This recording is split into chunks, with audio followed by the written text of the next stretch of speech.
दिमागी तवाजुन खो गया है। तुझे किसने कहा? मैं नहीं, लोग कहते हैं बाजी।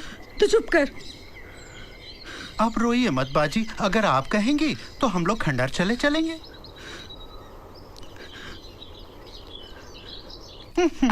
मेरी बगल में ही चलेगा ये मुस्टंडा। आगे आगे चल। उफ, बाजी संभल के चलिएगा, यहाँ पर बिच्छू जानवर बहुत रहते हैं। आइए आइए।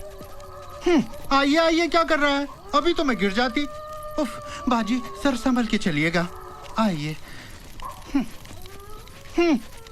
आइए बाजी, आइए।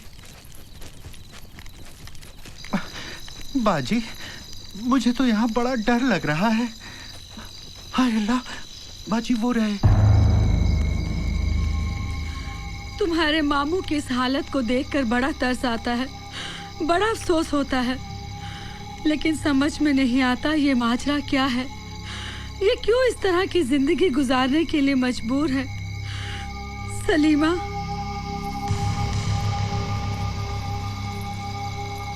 मामू जान उठिए, अब जाग भी जाइए। हम आपको घर ले जाने आए हैं, उठिए।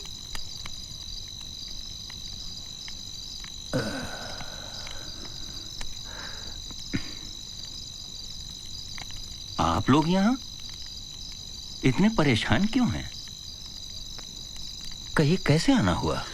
अपना आलिशान आशियाना छोड़कर खंडर की इस पथरीली जमीन पर पड़े हैं। इसके बावजूद हमें पूछते हैं हम परेशान क्यों हैं। चलिए उठिए, घर चलिए। ये भी तो घर है, इसमें क्या बुराई है? न हमसाए का झगड़ा, न दरबान की झंझट, न चोर का डर।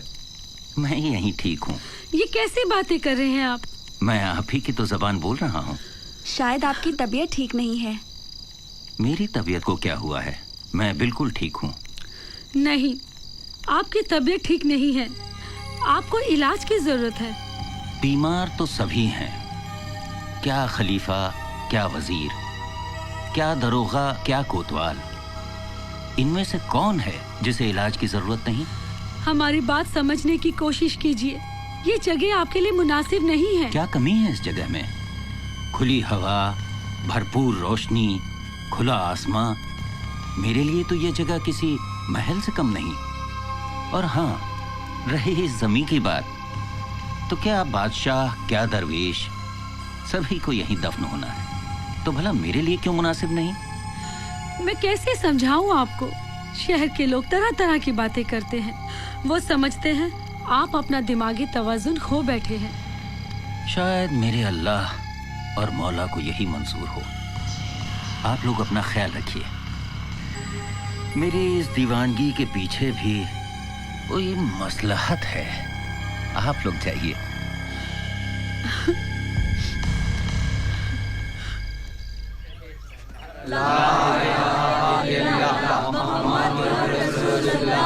एक बार और। बहुत खूब। अल्लाह के वजूद को हम सब मानते हैं कि नहीं? मानते हैं। और इस बात पर यकीन भी रखते हैं कि अल्लाह हर जगह मौजूद है। तो फिर इमाम जाफर सादिक जो फरमाते हैं कि अल्लाह का वजूद तो हर जगह है मगर हम उसे देख नहीं सकते। भला ये क्या बात हुई? जब अल्लाह का वजूद हर जगह है तो उसे नजर भी तो आना चाहिए। अरे ये क्या कर रहे हो? मिट्टी का ढेला। ए वहाब, तू क्या दीवाना हो गया है? काजी साहब को मिट्टी का ढेला मारा। अरे हटो, पकड़ो, छोड़ो मत। ठहरो ठहरो, ठहर जाओ ठहर जाओ। आखिर बात क्या है? क्यों मार रहे हो? आप दूर रहो। ठीक है, इसने आपके उस्ताद की बेइज्जती की है ना? इसे मार के कोई फायदा नहीं। ये दीवाना है और खलीफा वक्त का रिश्तेदार। बेहतर यही है कि इसे काजी साहब के पास ले चलते हैं। ठीक है, चलो चलो चलो ले चलो। क्यों बहलोल, तुम पर यह इल्जाम है कि तुमने मौलवी इमामुद्दीन पर मिट्टी का ढेला मारा। क्या तुम अपनी गलती मानते हो? नहीं, इस बात का क्या सबूत है कि मैंने इसे मिट्टी का ढेला मारा? काजी साहब, सबूत है हमारे पास। हमारे ये शागिर्द, इसने इन सब के सामने हमारी पेशानी पर मिट्टी का ढेला मारा। क्यों बच्चों, बताओ काजी साहब को, इसने हमारी पेशानी पर मिट्टी का ढेला मारा कि नहीं मारा? बोलो मारा है, बोलो। मारा है, मारा है। अगर मैंने ऐसा किया भी तो उससे तुझे क्या फर्क पड़ता है? अब तू मेरे सवाल का जवाब दे कि तू भी तो मिट्टी का बना है और वो ढेला भी मिट्टी का ही था। तो भला मिट्टी के ढेले ने तुझे क्या तकलीफ पहुंचाई? मैंने अभी अभी तुझे अपने शागिर्दों से कहते सुना है कि इब्लीस को जो जहन्नुम का अजाब दिया जाएगा वो दुरुस्त नहीं है, वो खुद तो आग का बना हुआ है, तो भला आग उसे कैसे तकलीफ पहुंचाएगी? फिजूल की बातें मत करो। तुमने इतनी जोर से हमें ढेला मारा कि अभी तक हमारी पेशानी पर दर्द हो रहा है। अगर दर्द है तो नजर क्यों नहीं आता?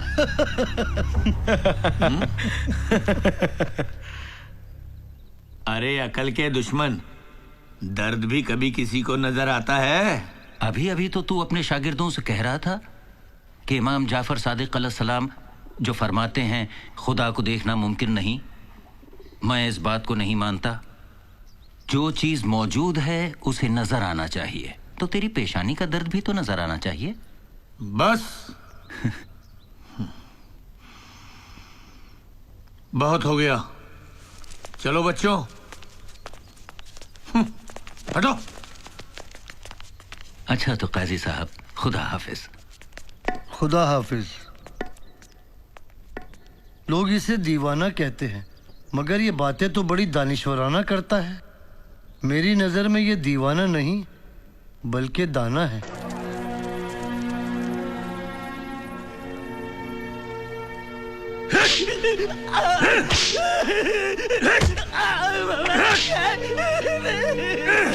ए पागल, दोबारा बगदाद की गलियों में नजर मत आना।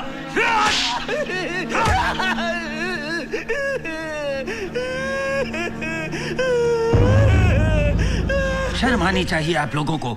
एक आदमी पर जुल्म हो रहा है और आप लोग खड़े होकर देख रहे हैं। जाइए यहाँ से। रो मत भाई, सब ठीक हो जाएगा।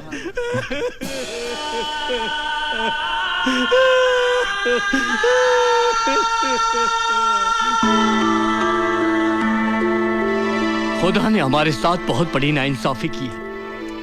मैंने बेटे के लिए दुआ की थी और उसने हमारे घर में बेटी भेज दी। सुनो, अगर कोई मुझसे मिलने के लिए आए या मुलाकात करने के लिए आए, मुबारकबाद देने के लिए आए, तो उससे साफ साफ कह देना कि हमारी तबीयत अलील है जी, हम किसी से मिलना नहीं चाहते। मगर जो आ गए हैं उनसे क्या कहोगे? इशाक बिन मोहम्मद को वहाब बिन अम्र का सलाम। वालेकुम अस्सलाम।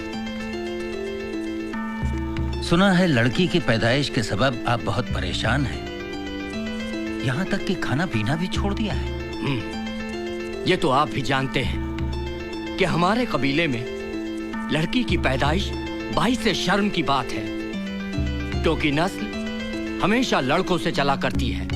लड़कियां हमेशा वालदेन के कांधे पे बोझ की तरह होती हैं। आपका नजरिया बिल्कुल गलत है।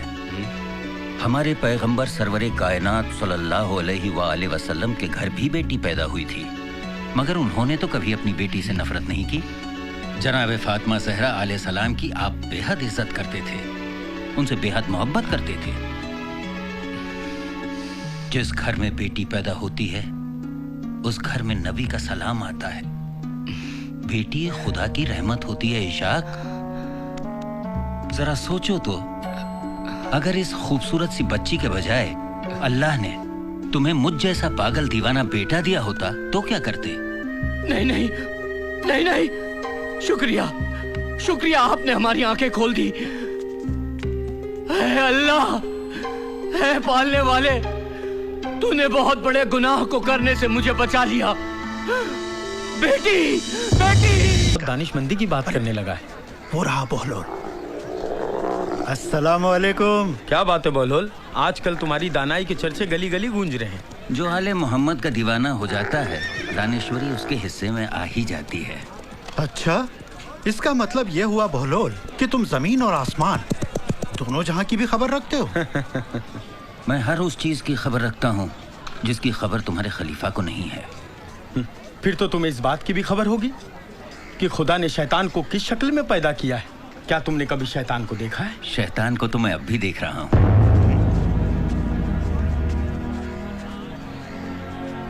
भाई, शैतान को तो हम भी देखना चाहते हैं, जरा हमें भी दिखाओ। शैतान को आप इस पानी में देख सकते हैं या घर जाकर अपने आईने में।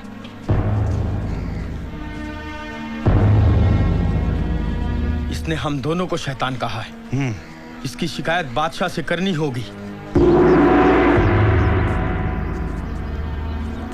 बाअदब, बामुलाइजा होशियार, खलीफाए वक्त हारून रशीद तशरीफ ला रहे हैं।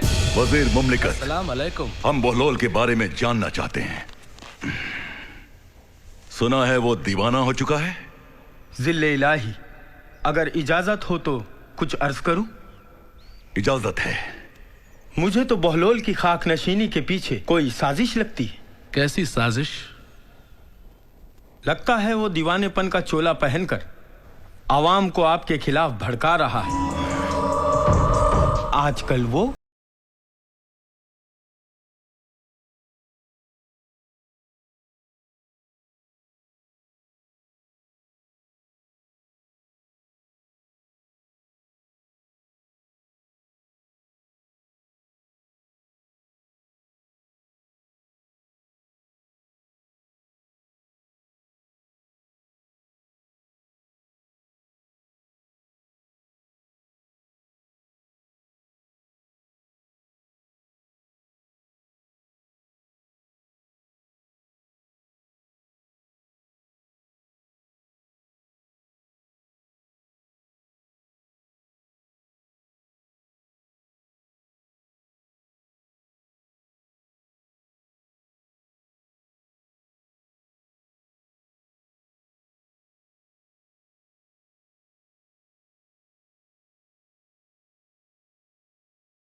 क्या चाहिए बाबा? खुशबू इतनी अच्छी तो खाना कितना लजीज होगा। या अल्लाह।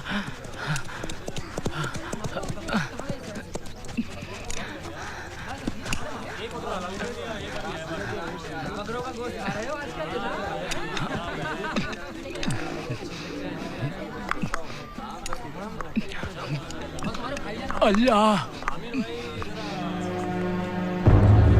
अरे ओ मुस्टंडे, खैर चल निकाल मेरी कीमत। कीमत? कैसी कीमत? अच्छा कैसी कीमत? अभी जो तूने तेरे खाने के साथ भाप के साथ रोटी खाई, इसकी कीमत कौन चुकाएगा? तू चुकाएगा। तू। रोटी तो तेरी थी, लेकिन भाप किसकी? मेरी। साजिद नाम है मेरा, साजिद। अगर नहीं दिया ना तो यही पटक में मारूंगा। अजीब इंसान है आप। भाप तो हवा में उड़ रही थी, हमने रोटी के साथ खाकर दिल बहला लिया, तो आपका क्या गया? बस इधर उधर की बातें करके हमें टहलाने की कोशिश मत कर। तेरी जान नहीं बचने वाली। अच्छा? समझा? चल निकाल कीमत। बिल्कुल दुरुस्त फरमाया तुमने। इस गरीब को जाने दो, इसकी कीमत मैं चुकाऊंगा। आप चुकाएंगे? चुका दीजिए कीमत। ये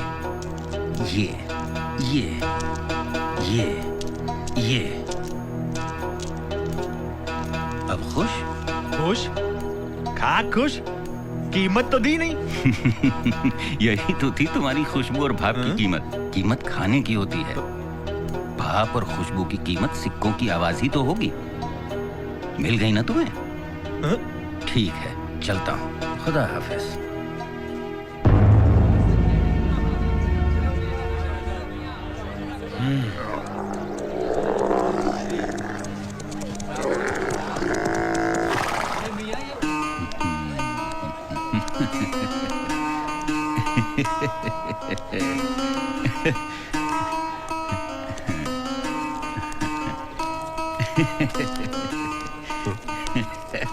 ओह, ये तो बहलोल है।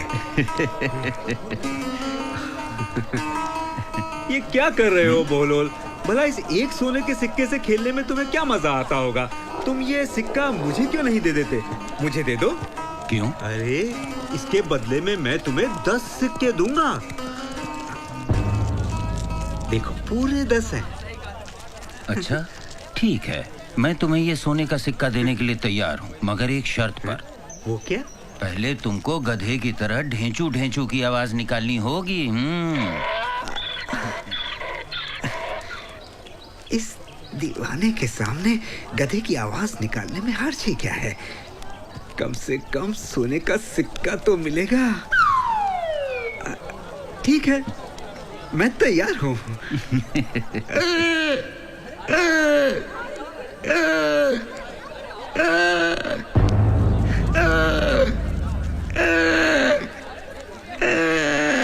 तुम तो वाकई में गधे हो। क्या मुझे भी अपनी तरह समझ रखा है, जो मैं अपना सोने का सिक्का देकर तुमसे ये पीतल के सिक्के ले लूं? भाई मैं दीवाना हूँ, गधा नहीं। क्या देख रहे हो तुम लोग? चलो अपने अपने काम पे।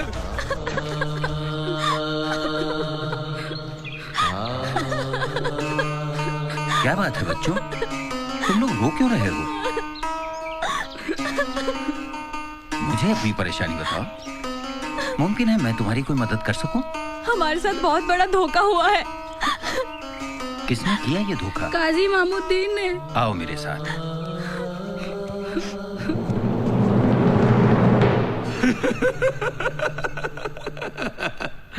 आप लोग तो जानते ही हैं कि पूरे बगदाद में अगर कोई ईमानदार, दीनदार और खुददार शख्स है तो वो हम हैं। ऐ इब्लीस की बस्ती में बैठने वालों, क्या तुम्हें रोज़े आखिरत अल्लाह और उसके रसूल को मुंह नहीं दिखाना है, जो इस काजी की हाँ में हाँ मिला रहे हो? काजी इमामुद्दीन पूरे बगदाद में सबसे बड़ा बेईमान, मक्कार और शैतान शख्स गर है तो वो तुम हो, समझे?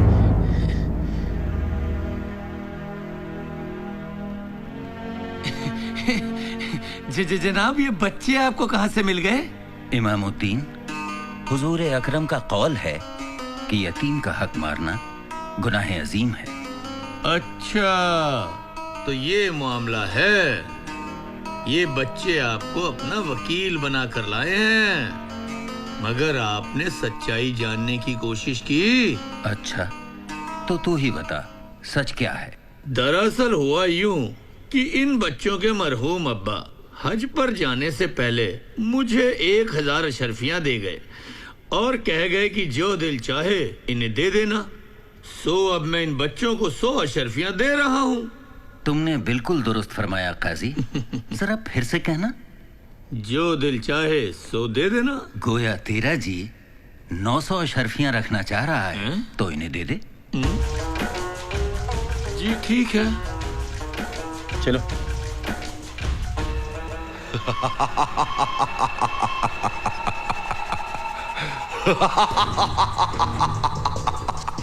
यतीमों को हक दिलवा रहा है, मुफलिसों के दर्द बांट रहा है, यानी कि बहलोल अपने तरीके से मेरी सल्तनत के खिलाफ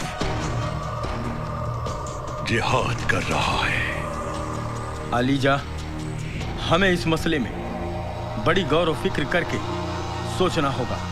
बहलोल की मकबूलियत अगर इसी तरह बढ़ती रही जहां पना, तो एक दिन वो आपके खिलाफ बगावत का ऐलान भी कर सकता है। मगर तुम लोग फिक्र ना करो, बागियों के सर कुचलना हमें अच्छी तरह आता है।